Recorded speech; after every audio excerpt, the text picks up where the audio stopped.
Praise the lord. ప్రభువునందు ప్రియులైన మీకు హృదయపూర్వకమైన శుభాభివందనాలు తెలియజేస్తూ ఉన్నాను. ప్రభు మీకు తోడయుండి అత్యధికమైన కృపతో మిమ్మల్ని బలపరుచునుగాక. ఆమేన్. ఈ దినము కొరకు సిద్ధపరచబడిన దేవుని వాక్యం రోమాపత్రిక 12వ అధ్యాయం 2వ వచనం.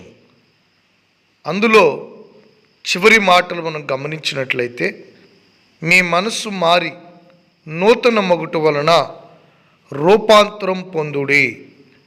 ప్రియులారా, దేవుని సన్నిధిలో దేవుడు మన పట్ల కలిగి ఉన్నటువంటి ఆలోచనల్లో అత్యంత కీలకమైన ఆలోచన ఇది ఒకటి.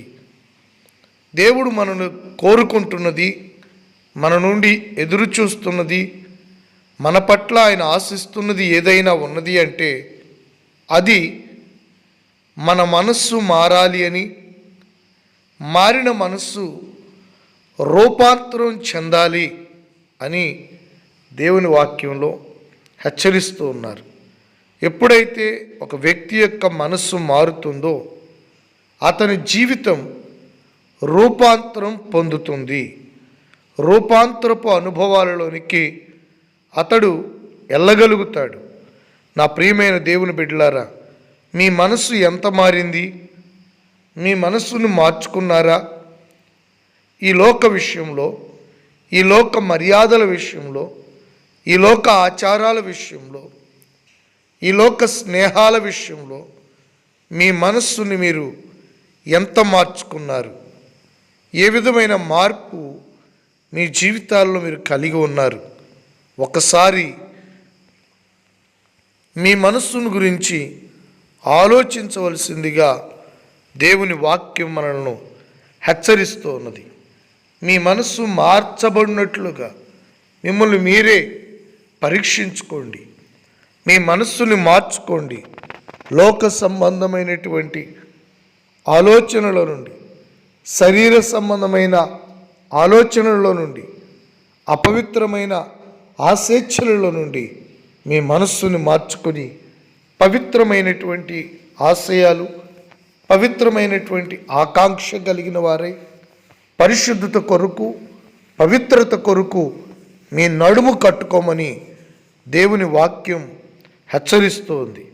నీ జీవితంలో నీవు క్రీస్తుతో కూడా లేపబడిన వాడైతే పైనున్న వాటి మీదే నీ మనస్సును ఉంచుకొని పరసంబంధమైన నిరీక్షణ కలిగి దేవుని రాజ్యం కొరకు సిద్ధపడాలన్నది దేవుని యొక్క మనస్సులో ఉన్న సంకల్పం.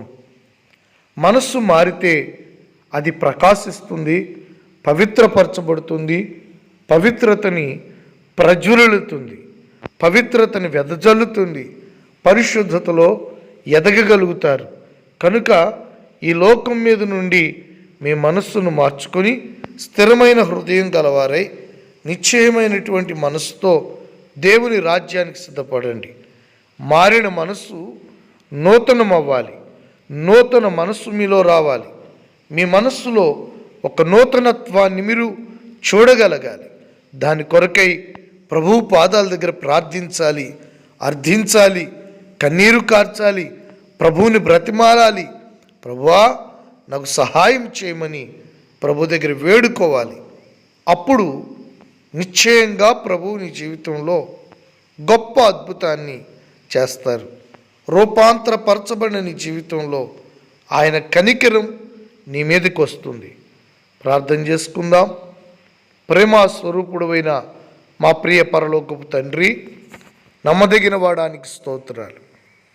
మా జీవితాలలో మా మనస్సులు మారాలని, నూతనం అవ్వాలని మీరు కోరుకుంటున్నందుకు స్తోత్రాలు. తద్వారా ప్రతివారు రూపాంతరము చెందాలని మీరు ఆశిస్తున్నందుకు స్తోత్రం. ప్రతివారు ఈ రీతిగా తమను తామునికి అప్పగించుకొని, తమ మనస్సును మార్చుకొని, లోక మర్యాదలను విడిచిపెట్టి నేను వెంబడించి మీ శాశ్వతమైన కృపను పొందుకోవడానికి, మీ రాజ్యం కొరకు సిద్ధపడటానికి మీ కృప అనుగ్రహించండి. ఆత్మలో బలపరచండి, విశ్వాసంలో బలపరచండి, పరిశుద్ధతలో వారిని ఎదిగింప చేయండి. నీ రక్తంతో కడిగి శుద్ధీకరించమని యేసు నామములో ప్రార్థిస్తున్నాను తండ్రి. ఆమేన్.